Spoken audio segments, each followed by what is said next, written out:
പ്രായോഗികമെന്ന് സ്വന്തം മനസ്സിനെ ബോധ്യപ്പെടുത്താൻ കഴിഞ്ഞാൽ ഏത് സാഹചര്യത്തിലും എന്തും നേടാൻ സാധിക്കുമെന്ന് ഇന്ത്യൻ ബഹിരാകാശ യാത്രികൻ ശുഭാൻഷു ശുക്ല. എന്തിന് നമ്മൾ ബഹിരാകാശത്തേക്ക് പോകുന്നു എന്നതിൻ്റെ ഉത്തരം നാളുകളിൽ മനുഷ്യർക്ക് ലഭിക്കാൻ പോകുന്ന ഗുണങ്ങളാണെന്നും ശുഭാൻഷു ശുക്ല പറഞ്ഞു. കണ്ണൂർ പിണറായിൽ നടന്ന പെരുമ ടോക്സ് പരിപാടിയിൽ സംസാരിക്കുകയായിരുന്നു ശുഭാൻഷു. ആക്സിയം 4 ബഹിരാകാശ ദൌത്യത്തിന്റെ ഒരുക്കങ്ങളും തിരികെയുള്ള യാത്രയെക്കുറിച്ചുള്ള അനുഭവങ്ങളുമെല്ലാം സദസ്സിനോട് പങ്കുവയ്ക്കുകയായിരുന്നു ശുഭാൻഷു ശുക്ല. ബഹിരാകാശ നിലയത്തിൽ നിന്നപ്പോൾ ഭൂമി ഒരു വീടായി തോന്നി. അവിടെ രാജ്യമെന്നോ സംസ്ഥാനമെന്നോ വേർതിരിവുകൾ ഒന്നും അനുഭവപ്പെട്ടില്ല. തന്റെ കാഴ്ചപ്പാടുകളെ യാത്ര മാറ്റിയെഴുതിയെന്നും ശുഭാൻഷു ശുക്ല പറയുന്നു. Try to do something which is very difficult, which is very complex. You end up creating solutions which are applicable to you for your day-to-day life, which you don't know in that moment. You don't see it today. How spaceflight is addressing your problems, it will always find a way back to help humanity. But when you get that view, you also get a very big shift in perspective of how you look back at Earth.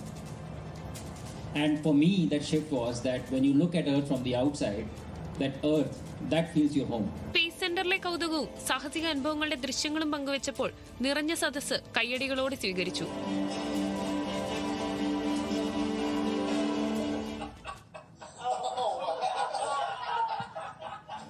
ബഹിരാകാശ നിലയത്തിൽ നിന്ന് കണ്ട ഇന്ത്യയുടെ കാഴ്ചകൾ ഏറ്റവും മനോഹരമായിരുന്നു. തെക്ക് നിന്ന് വടക്കോട്ട് കണ്ട തിളങ്ങി നിൽക്കുന്ന നഗരങ്ങളും സൂര്യോദയവും സദസ്സ് കൗതുകത്തോടെ കണ്ടു.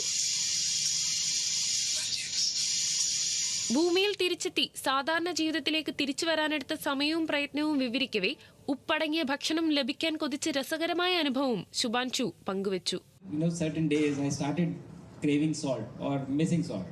So I had on the call that I had with my flight surgeon, I had told them in advance that when you come to receive me, at the splashdown site, you please bring some salty chips with you, when you come to receive me. Otherwise, don't come to receive me.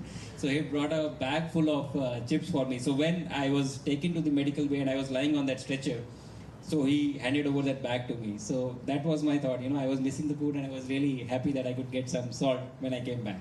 അവസരം വരുമ്പോൾ എന്ത് സംഭവിക്കും എന്നതിനെക്കുറിച്ച് അധികം ചിന്തിക്കാതെ ആ അവസരത്തെ സ്വീകരിക്കുകയാണ് വേണ്ടതെന്ന് ശുഭാൻഷു ഓർമ്മിപ്പിച്ചു.